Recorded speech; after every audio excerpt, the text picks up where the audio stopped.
Ito yung bibigyan natin ng reaction. Buhay Amerika. Useless. Nakapag-asawa ako ng AFAM. Noong nakaraan na bagyo sa Pinas, nawasak ang bahay ng mga magulang ko at sinubukan kong humingi ng tulong sa asawa kong AFAM. Ayaw niya at sinabi pang di niya obligasyon ang mga magulang ko. At kahit nandito ako sa Amerika, wala naman akong maibigay sa kanila gawa ng wala naman akong trabaho. Kaya wala akong sariling pera. Ayan. Ito ang parati kong sinasabi sa lahat ng mga babaeng nakapag-asawa ng hindi lang ng foreigner. Okay? Kasi yung mga lalaki, kahit foreigner pa yan, mahirap pa rin na iasa yung buhay mo sa kanila. Okay? Kaya nga sabi ko rin, pipiliin mo yung lalaking mapapangasawa mo. Kasi kung ang pipiliin mong lalaki ay hindi provider mindset, talagang mahihirapan ka, okay?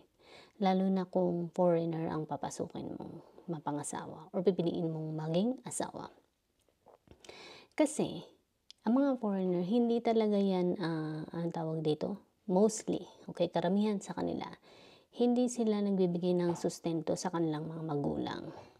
Okay, kaya bago po kayo mag-asawa ng mga ibang lahi, do some research muna or magtanong-tanong muna kayo or kilalanin nyo muna yung mapapangasawa nyo. Ako din nung una, wala din akong alam na kapag pala ibang lahi, yun nga, sila ay, akala ko noon ay kapareho lang din ng Pilipino, ang kultura nila, na nagbibigay ng pera sa mga magulang, sa mga kapatid. Hindi ganun dito sa Amerika. Okay? Kapag ang napangasawa mo ay ibang lahi or foreigner, or dito lumaki sa ibang bansa or dito sa Amerika lalo na, or kahit sa Europe, ganyan, hindi sila, sabi ko nga, hindi sila nagbibigay ng pera, ng sustento sa mga magulang nila. Hindi sila nakadepende sa kanilang mga magulang, sa kanilang mga kapatid. Hindi sila nag-aako ng mga responsibilidad ng iba. Kasi dito ang pananaw nila is kailangan maihanda mo talaga yung sarili mong financial. Okay? Kahit mag-asawa dito ay pareho silang nagtatrabaho. At parehong naghahanda ng kanilang kasiguraduhan sa kanilang pagtanda. Okay? Dahil mahirap kung ang buhay mo ay iasa mo sa iba. Okay? Mahirap. Dahil halimbawa na lang magkakasakit ka or siya magkakasakit. Kung isa sa inyo ay walang naihanda or hindi nakapaghanda, paano kayo, 'di ba? So yun, ganun dito. At sabi ko nga, hindi sila nagbibigay ng sustento sa mga magulang nila. Okay? Ang tanging binibigyan lang nila ng sustento ay yung mga anak nila na halimbawa ay naghiwalay ang mga magulang. Okay? Parang mag-asawa, naghiwalay sila. May mga anak na naiwan. Okay? Depende kung kanino mapunta ang mga bata. Okay? Depende rin sitwasyon. Kung kay babae mapunta ang mga anak, kay lalaki mapunta ang mga anak, then bibigyan ni babae ng sustento si lalaki, depende pa rin sa sitwasyon. At kung ang mga anak naman ay napunta sa lalaki or sa babae, bibigyan ng sustento, depende rin, okay? Depende kung gano'n na kayo katagal na nagsama, okay? Pero yung mga bata talagang walang takas yan. Pag naghiwalay ang mga magulang, talagang responsibilidad ng mga magulang na sustentuhan ang kanilang mga anak. Lalo na kung, halimbawa, ang mga bata ay napunta sa babae, okay? Magbibigay talaga si asawang lalaki ng sustento sa mga bata hanggang sa umabot ito ng 18 hanggang 21. 18, kung hindi na sila nag-aaral ng college at high school lang ang ginusto nilang gawin.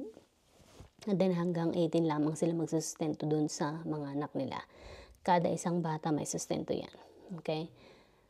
At kung mag-aral naman ng college yung bata, nagdesisyon na mag-aral ng college, then hanggang 21, susustentuhan ng magulang ang kanyang anak. Okay? So, hindi sila nagsusustento dito sa mga magulang.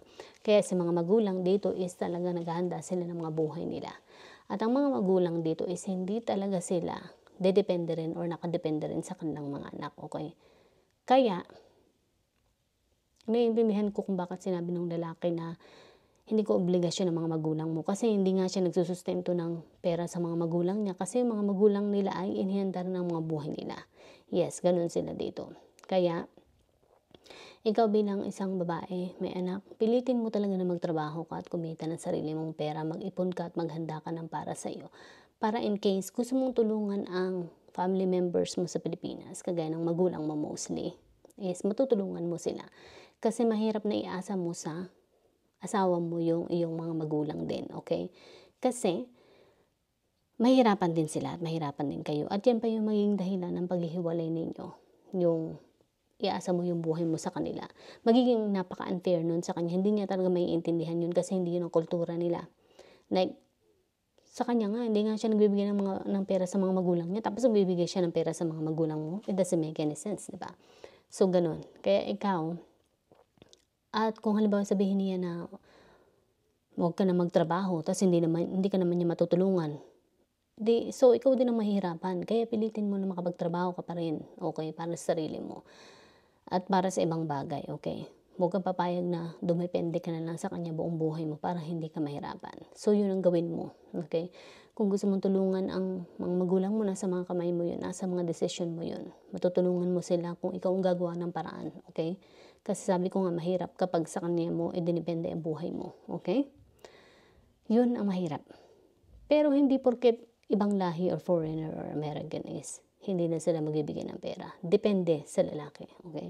Meron din namang mga American dito na talaga nagbibigay ng pera dun sa family dun sa Pilipinas, yung babae. So, depende talaga. Kaya sabi ko nga, ikaw mamimili ng buhay na gusto mo. Ikaw ang pipili ng magiging mapapangasawa mo. Ikaw ang pipili ng lalaking mapapangasawa mo, okay? Kaya talagang kilalanin mong mabuti ang mapapangasawa mo para hindi ka mahirapan pagdating ng panahon, okay? Alright. Bye.